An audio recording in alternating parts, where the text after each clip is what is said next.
O Mother Nui, stretch high above this valley.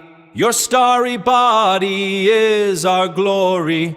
Then see the hawk of yonder Rahur quit, his fiery splendor, oh so mighty. He brings a light for all our weary souls.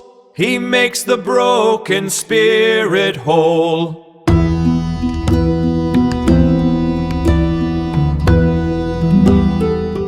So we're constantly told that, the ultimate virtue is boundless, unconditional love. Right, like this endless flowing river of generosity. Exactly. But what if that river is actually a flood?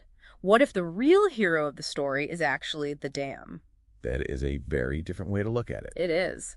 And welcome to you, the listener, to today's deep dive. We are exploring a pretty exhaustive esoteric text from Kabbalah, which is the ancient Jewish mystical tradition. And specifically, we're focusing on this concept of Gevurah. Right, the fifth Sephira. Our mission today is to discover why restriction, severe boundaries, and the terrifying power of saying no are actually the unsung heroes of cosmic creation and your own personal growth. It's a huge topic. Yeah. And to start, this text opens with a pretty terrifying cosmological premise, doesn't it? It really does. It introduces this concept called Tzimtzum, or divine contraction. Yeah. Because prior to the universe, there was only the infinite light of the Creator. It's just everywhere. Exactly. It was an expanse so absolute, there was literally no spatial or conceptual room for a finite, independent reality to exist. So to create us, the infinite had to actually, actively withdraw. Yes, it used Gevurah, this severe, unyielding restriction, to create a vacuum.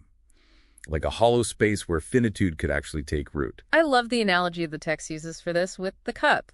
If divine love or cheese is infinite water pouring out of a pitcher, Gevurah is the exact rigid geometry of the cup catching it. Because without the cup's strict boundaries... If water just spills out, it dissipates into nothingness. It provides zero utility. Right. Without that restriction, differentiation is just physically impossible. You wouldn't get distinct identities or physical matter or free will. It would all just dissolve. But, I'm struggling a bit with how this cosmic physics translates to us, into human psychology. How so?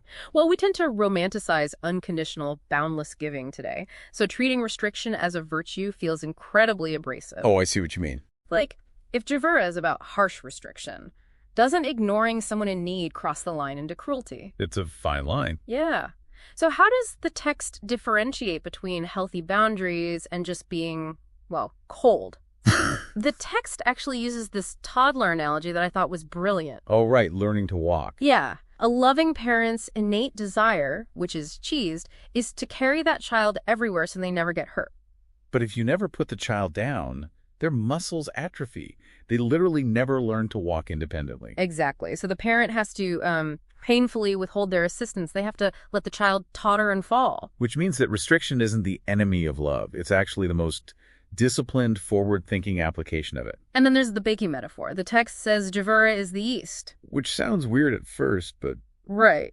But if yeast is left unchecked, it doesn't just expand the bread, it rots it. It's this decaying, fermenting force that completely spoils the dough.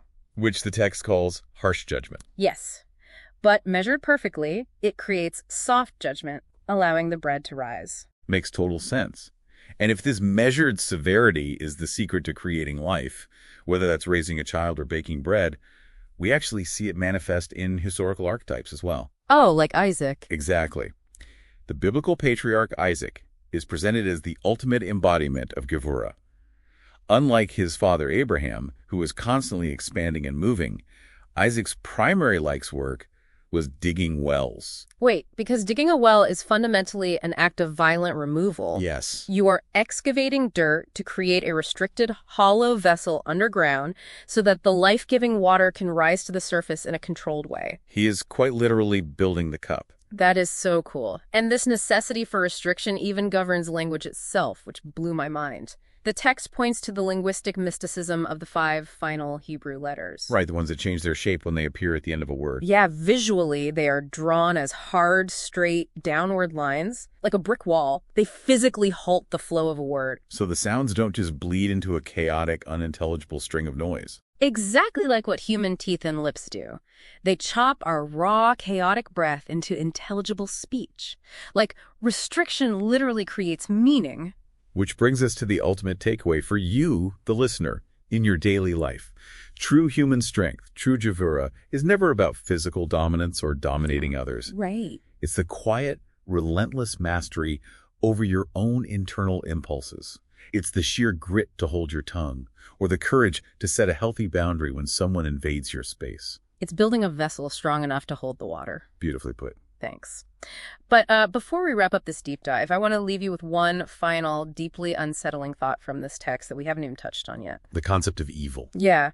In this tradition, evil has no independent life source, like it's merely a parasite. A parasite that feeds on Gevurah. Exactly. It feeds when severity is totally divorced from mercy. So ask yourself, where in your own life might your rigid, unmitigated judgments be secretly feeding the exact negativity you are trying to defeat?